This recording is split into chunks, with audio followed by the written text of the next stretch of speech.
qaar ka mid ah odayaasha waxgaradka iyo dhalinyarada galbeedka iyo bariga gobolka Sool ee Jaamac Siyaad ayaa ka soo horjeestay go'aamo ay soo saareen cuqaasha beeshaasi iyagoona ay xuleen xildhibaanada baarlamaanka Puntland u sharaxan ee beeshaasi waxayna sheegeen in cuqaashu si cadaalad darro u soo xuleen musharaxiinta beeshaasi waxayna odayaashu iyo waxgaradku baaq u direen garaad Jaamac Garaad Ismaaciil inuu arintaasi si degdeg ah wax uga qabto. waxaan halkan ku cadeynayaa warqadaas media hortaala waxa shaabadeeyay oo saxeexay 6 kamida cuqaasha beesha Jaamac Siyaad xubinta xildhibaanku waa lagu tartamaa waa tartan ma aha kursi qof iska qorto iyadoo markii hore meel ka dhac ku ahayd beesha Jaamac Siyaad 12 qof ayay u saxeexeen nimanka cuqaasha ah beesha dhulbahante Puntland hal gabadh bay ku leedahay halka gabadh waa wareegto Jaamac Siyaad hadeer ku fadhiyay kootada gabadha beesha Jaamac Siyaad wax shaqo kuma laha waxaad samayseen in aad mid kale khalad kale oo waxaad samayseen intaad guri hoosti gasheen baad laba naga mid ah oo idinkoon waxba noogaysiin wax kala nooran markii aanu soo jabnay ee aanu soo waxaysanay ee aanu soo dagaalanay ee nin waliba islahaadii iyo qof kale baa loo saxeexay ayaad laba naga mid ah ka haysateen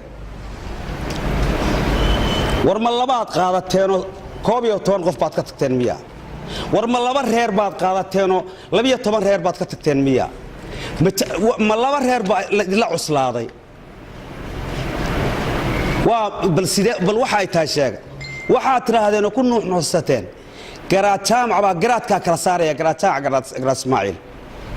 war garaadka marada ciidamada laga tuuro maaha aan raxiim waa musharax daahir Salabaan Cashuur oo sharaxan maamul goboleedka Puntland ee Soomaaliya waxaanu shaabadahoodii haysanaa dhammaan caaqilada Jaamac Siyaad waana kuwa halka ku wada yaala dhammaantood shaabadaha waa noogu dhuftay 8 caaqilba sidaa daraadeed iyadoo ay hawshu sidaa u dhantahay ayay caaqiladii yiraahdeen waxaanu kala saaraynaa musharaxiintaanu kala saaraynaa isuguma kaaya yeedhin meelay noogu yeedheen ma jirto meelay noogu yimaadeen ma jirto intay keligood iyagoo aan dhammayn qol galeen oo ay qol keligood galeen iyagaan cidna wax ogeysiin bay labadii ugu dambeeyay dadka ay yiraahdeen idinka musharaxiina taasina waxay cadeynaysaa inayna caaqilnadii ay shaabadiin joo ka dhigteen anigu waxaan wakiil ka ahay Maxamed Maxamuud Ismaaciil oo xildhibaan u sharaxan golaha baarlamaanka dowlad goboleedka Puntland ee Soomaaliya arintaasi garaad Jaamac Garaad Ismaaciil iyo guddiga khilaafaadka Puntland bay u taala maanta kuwani garsoor maaha cadaalad maaha waayo 13 nin oo iska rabyaacaya bay mid walba markiisa iyagaan isogeen ugu dhufteen taana waxa ka masuul ah 6 caaqil ee meesha joogay ee iska qaban waayay labada caaqil ee aan la aqoon ayaa ka masuula taasaan leeyahay ta kale waxaan leeyahay garaadka beesha Jaamac Siyaad garaadka adiga hawl baa ku taala waxay doonayaan nimanka arintaas sameeyay inay magaca iyo sumcadda Jaamac Siyaad ku ciyaaraan magacaaga meel uga dhacaan sidii aad uga baxsan lahayd arintaas aday ku taala assalaamu calaykum annagu waxaanu garaadka waxaanu leenahay garaad Jaamac Garaad Ismaaciil waxa uu adaa gudoomiyihii adaa garaadkiya adaa Jaamac Siyaad muraayadiisa madax meel ka sareeyo oo la salaaxa ma jirto waxa weeyaan